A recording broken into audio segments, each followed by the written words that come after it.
Primeiro, obrigado a Deus pela minha vida, pela missão de presidir o Brasil e pela oportunidade de restabelecer a verdade, o que é bom para todos nós.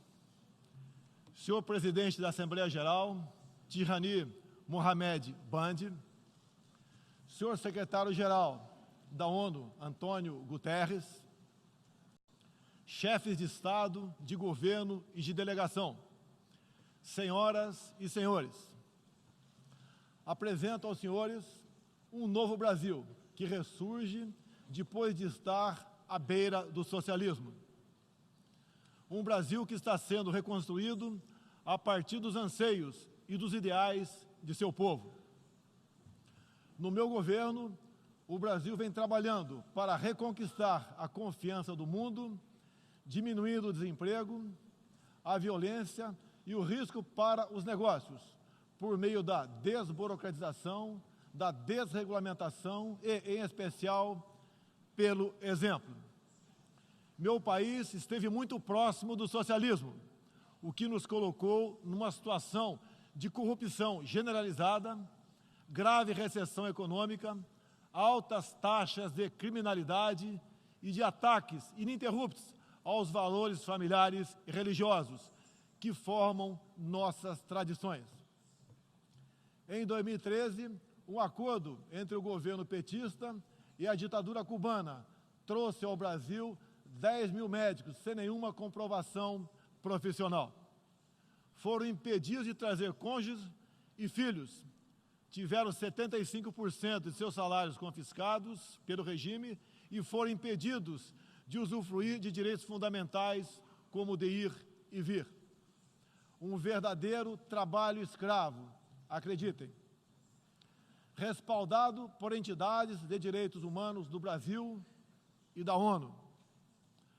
Antes mesmo de eu assumir o governo, quase 90% deles deixaram o Brasil, por ação unilateral do regime cubano. Os que decidiram ficar se submeterão à qualificação médica para exercer sua profissão.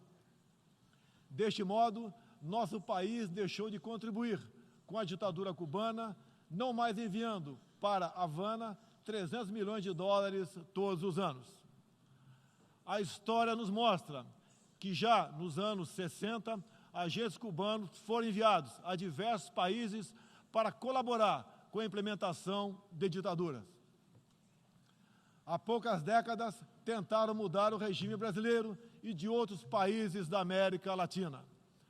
Foram derrotados. Civis e militares brasileiros foram mortos e outros tantos tiveram suas reputações destruídas, mas vencemos aquela guerra e resguardamos nossa liberdade. Na Venezuela, esses agentes do regime cubano, levados por Hugo Chávez, também chegaram e hoje são aproximadamente 60 mil que controlam e interferem em todas as áreas da sociedade local, principalmente na inteligência e na defesa. A Venezuela, outrora um país pujante e democrático, hoje experimenta a crueldade do socialismo. O socialismo está dando certo na Venezuela. Todos estão pobres e sem liberdade. O Brasil também sente os impactos da ditadura venezuelana. Dos mais de 4 milhões que fugiram do país, uma parte migrou para o Brasil, fugindo da fome e da violência. Temos feito a nossa parte para ajudá-los, através da Operação Acolhida, realizada pelo Exército Brasileiro e elogiada mundialmente. Trabalhamos com outros países, entre eles os Estados Unidos, para que a democracia seja restabelecida na Venezuela, mas também nos empenhamos duramente para que outros países da América do Sul não experimentem esse nefasto regime. O Foro de São Paulo, organização criminosa, criada em 90 por Fidel Castro, Lula e Chávez, para difundir e implementar o socialismo na América Latina, ainda continua vivo e tem que ser combatido. Senhoras e senhores, em busca de prosperidade, estamos adotando políticas que nos aproximem de países outros que se desenvolveram e consolidaram suas democracias. Não pode haver liberdade política sem que haja também liberdade econômica. E vice-versa. O livre mercado, as concessões e as privatizações já se fazem presentes hoje no Brasil.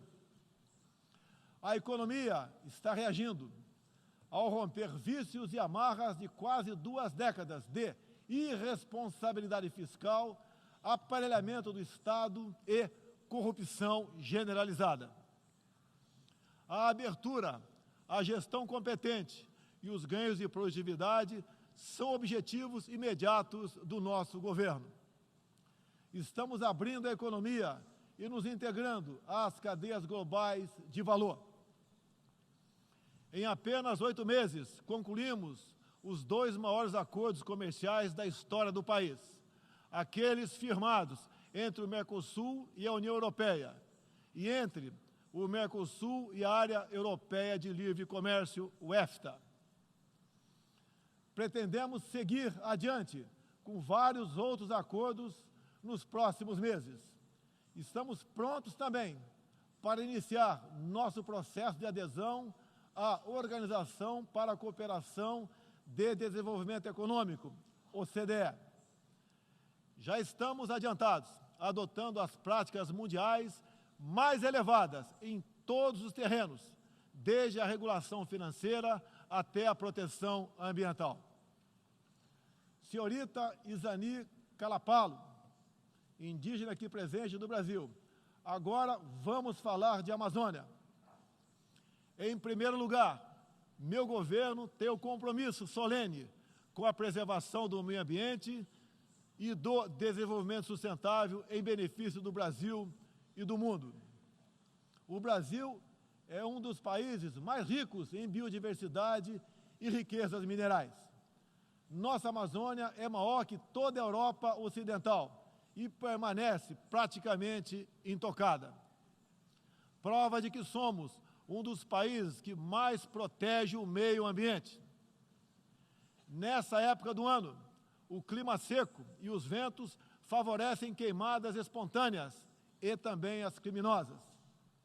Vale ressaltar que existem queimadas praticadas por índios e populações locais, como parte de sua respectiva cultura e forma de sobrevivência. Problemas qualquer país os tem.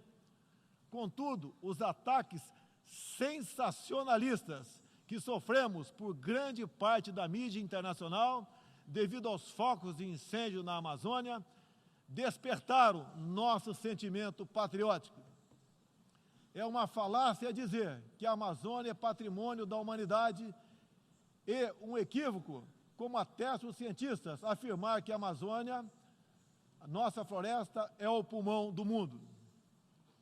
Valendo-se dessas falácias, um ou outro país, em vez de ajudar, embarcou nas mentiras da mídia e se portou de forma desrespeitosa com espírito colonialista.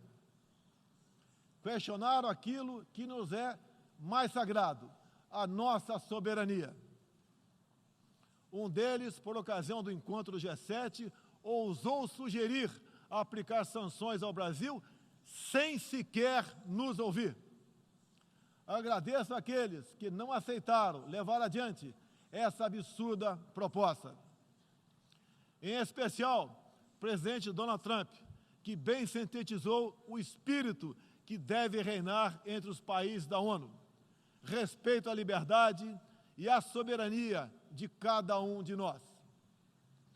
Hoje, 14% do território brasileiro está demarcado como terra indígena, mas é preciso entender que nossos nativos são seres humanos, exatamente como qualquer um de nós. Eles querem e merecem usufruir dos mesmos direitos de que todos nós. Quero deixar claro, o Brasil não vai aumentar para 20% sua área já demarcada como terra indígena, como alguns chefes de Estado gostariam que acontecesse. Existe no Brasil 225 povos indígenas, além de referências de 70 tribos vivendo em locais isolados. Cada povo ou tribo, com seu cacique, sua cultura, suas tradições, seus costumes e, principalmente, sua forma de ver o mundo. A visão de um líder indígena não representa a de todos os índios brasileiros. Muitas vezes, alguns desses líderes, como o cacique Raoni, são usados como peça de manobra por governos estrangeiros na sua guerra informacional para avançar seus interesses na Amazônia.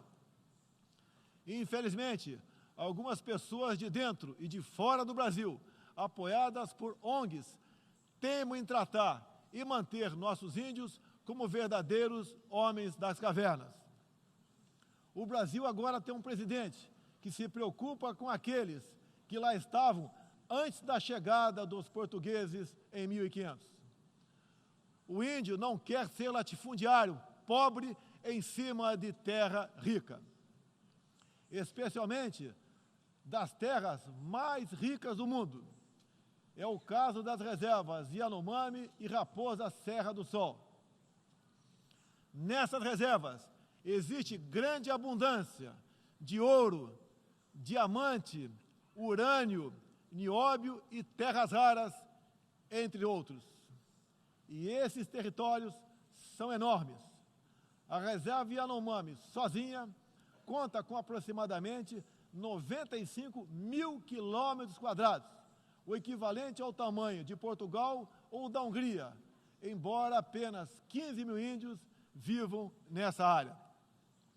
Isso demonstra que os que nos atacam não estão preocupados com o ser humano índio, mas sim com as riquezas minerais e a biodiversidade existentes nessas áreas. E para mostrar aos senhores que não existe uma autoridade única entre os índios, eu quero ler uma carta aqui de grande parte das comunidades indígenas endereçadas para os senhores.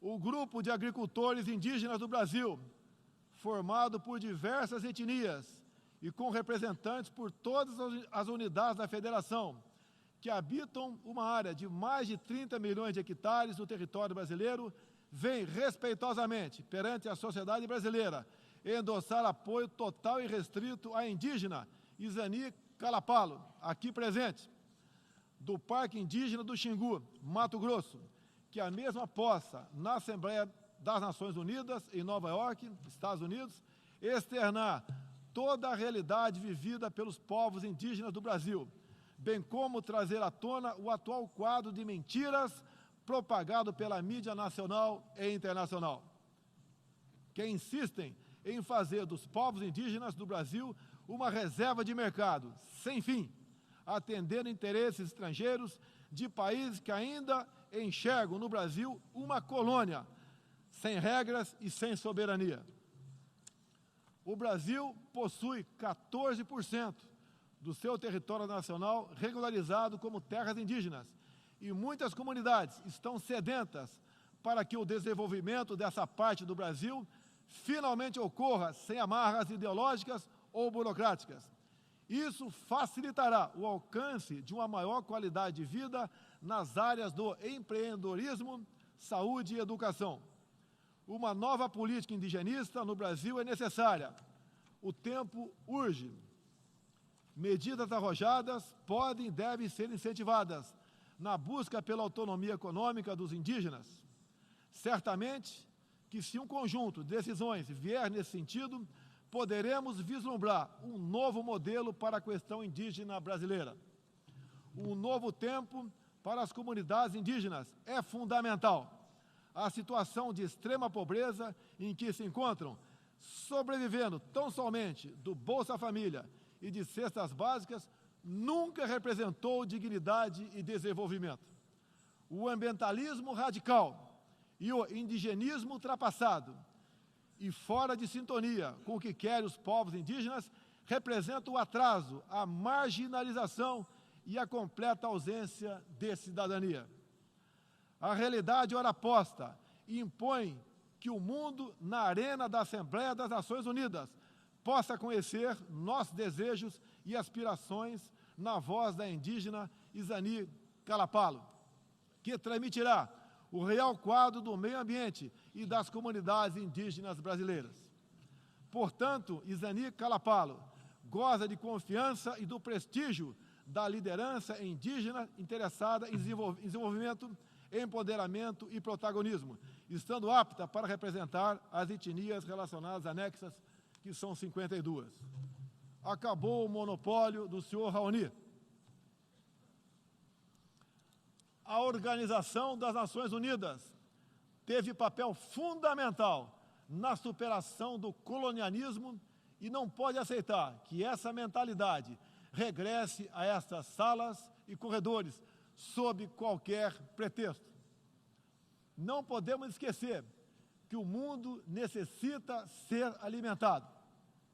A França e a Alemanha, por exemplo, usam mais de 50% de seus territórios para a agricultura.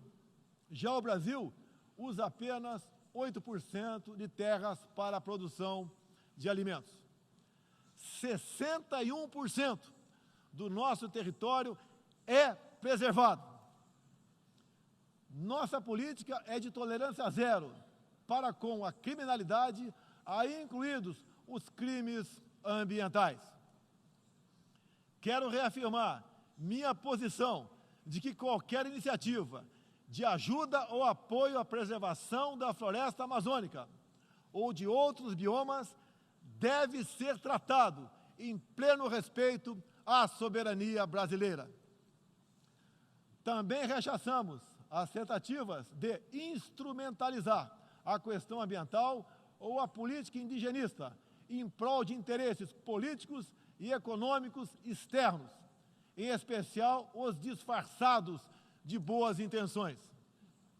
Estamos prontos para, em parcerias e agregando valor, aproveitar de forma sustentável todo o nosso potencial. O Brasil reafirma seu compromisso intransigente com os mais altos padrões de direitos humanos, com a defesa da democracia e da liberdade de expressão religiosa e de imprensa. É um compromisso que caminha junto com o combate à corrupção e à criminalidade, demandas urgentes da sociedade brasileira. Seguiremos contribuindo, dentro e fora das Nações Unidas, para a construção de um mundo onde não haja impunidade, esconderijo ou abrigo para criminosos e corruptos. Em meu governo, o terrorista Cesare Battisti fugiu do Brasil, foi preso na Bolívia e extraditado para a Itália. Outros 3 terroristas paraguaios e um chileno que viviam no Brasil como refugiados políticos também foram devolvidos aos seus respectivos países. Terroristas, sob disfarce de perseguidos políticos, não mais encontrarão refúgio no Brasil. Há pouco, presidentes socialistas que me antecederam desviaram centenas de bilhões de dólares, comprando parte da mídia e parte do parlamento. Tudo por um projeto de poder absoluto. Foram julgados e punidos, graças ao patriotismo, perseverança e coragem de um juiz que é símbolo no meu país, o doutor Sérgio Moro, nosso atual ministro da Justiça e Segurança Pública. Esses presidentes também transferiram boa parte desses recursos para outros países, com a finalidade de promover e implementar projetos semelhantes em toda a região. Essa fonte de recursos secou. Esses mesmos governantes vinham aqui todos os anos e faziam descompromissados discursos com temas que nunca atenderam aos reais interesses do Brasil, nem contribuíram para a estabilidade mundial. Mesmo assim, eram aplaudidos. Em meu país, tínhamos que fazer algo a respeito dos quase 70 mil homicídios e dos incontáveis crimes violentos que anualmente massacravam a população brasileira. A vida é o mais básico dos direitos humanos. Nossos policiais militares eram o alvo preferencial do crime. Só em 2017, cerca de 400 policiais militares foram cruelmente assassinados. Isso está mudando. Medidas foram tomadas e conseguimos reduzir em mais de 20% o número de homicídios nos 6 primeiros meses do meu governo. As apreensões de cocaína e outras drogas atingiram níveis recorde. Hoje o Brasil está mais seguro e ainda mais hospitaleiro. Acabamos de estender a isenção de vistos para países como Estados Unidos, Japão, Austrália e Canadá. E estamos estudando adotar medidas similares para a China e Índia, entre outros. Com mais segurança e com essas facilidades, queremos que todos possam conhecer o Brasil, em especial a nossa Amazônia, com toda a sua vastidão e beleza natural. Ela não está sendo devastada e nem consumida pelo fogo, como diz mentirosamente a mídia. Cada um de vocês pode comprovar o que estou falando agora. Não deixe de conhecer o Brasil. Ele é muito diferente daquele estampado em muitos jornais e televisões. A perseguição religiosa é um flagelo que devemos combater de forma incansável. Nos últimos anos, testemunhamos em diferentes regiões ataques covardes que vitimaram fiéis congregados em igrejas, sinagogas e mesquitas. O Brasil condena energicamente todos esses atos e está pronto a colaborar com outros países para a proteção daqueles que se veem oprimidos por causa de sua fé.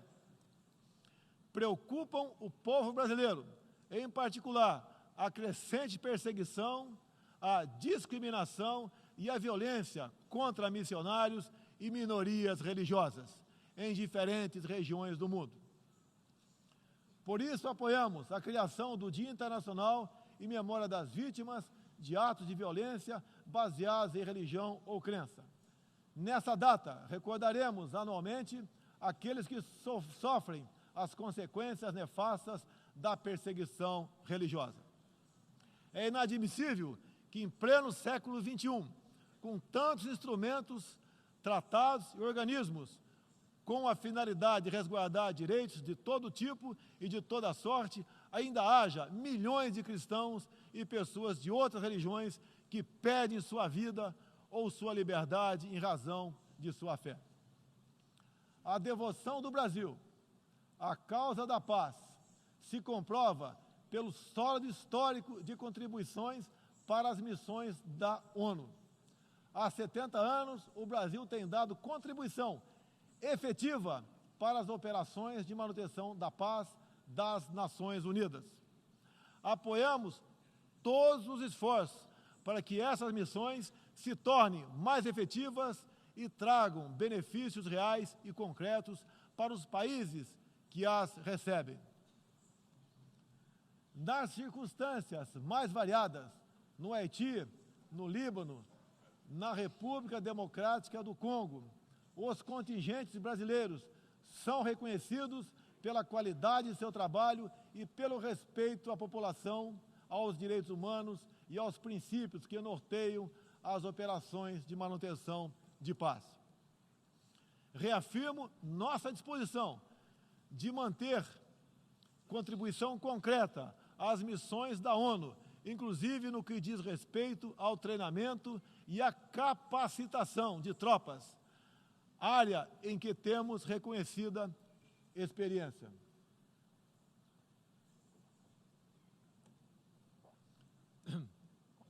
Ao longo deste ano, estabelecemos uma ampla agenda internacional com o intuito de resgatar o papel do Brasil no cenário mundial e retomar as relações com importantes parceiros.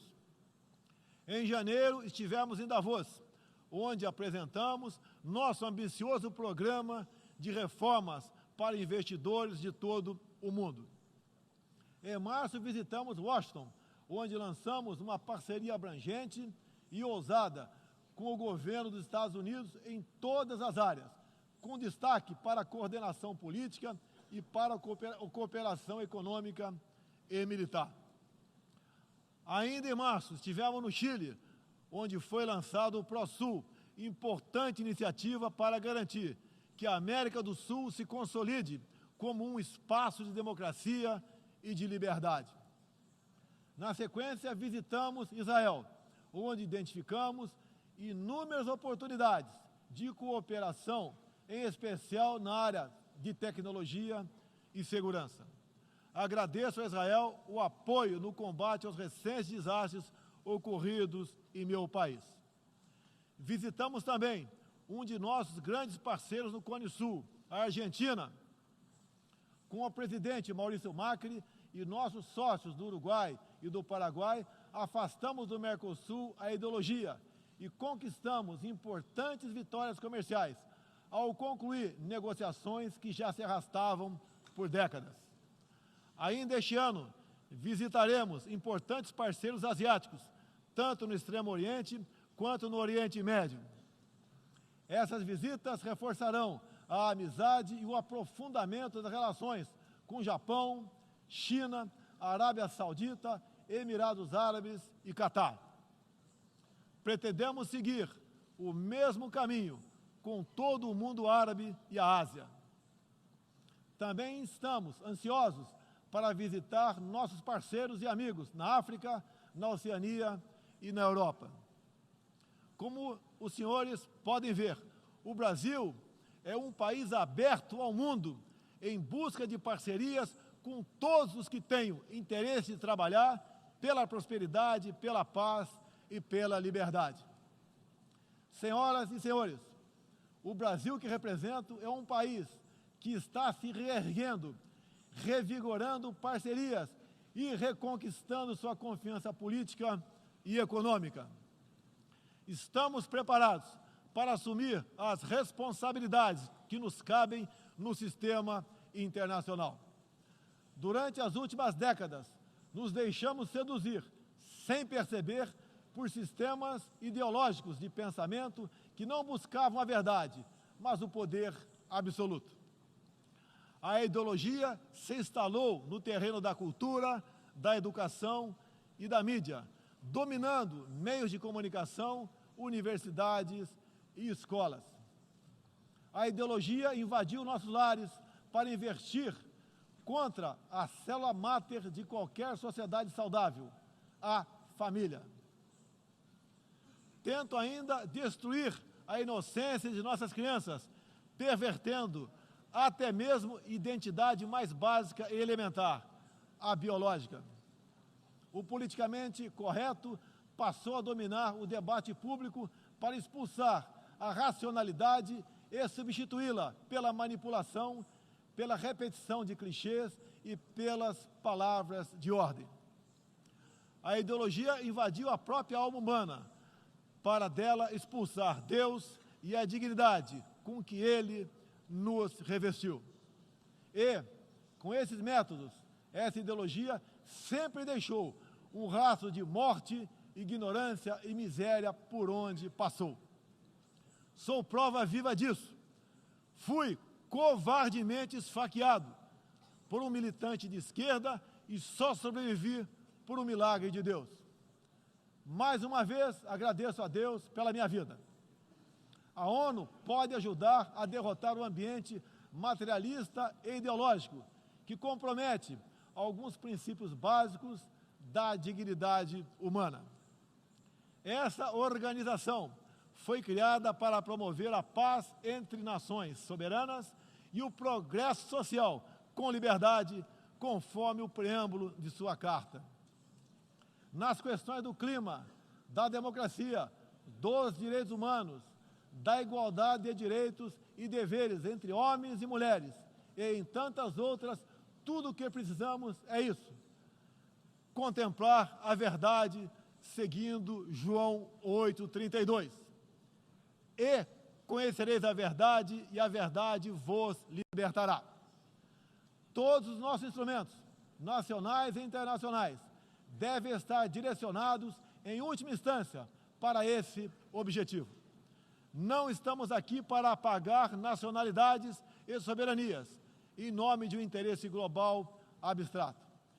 Esta não é a organização do interesse global, é a Organização das Nações Unidas. Assim deve permanecer, com humildade e confiante no poder libertador da verdade. Estejam certos de que poderão contar com este novo Brasil, que aqui apresento aos senhores e senhoras. Agradeço a todos pela graça e pela glória de Deus. Meu muito obrigado.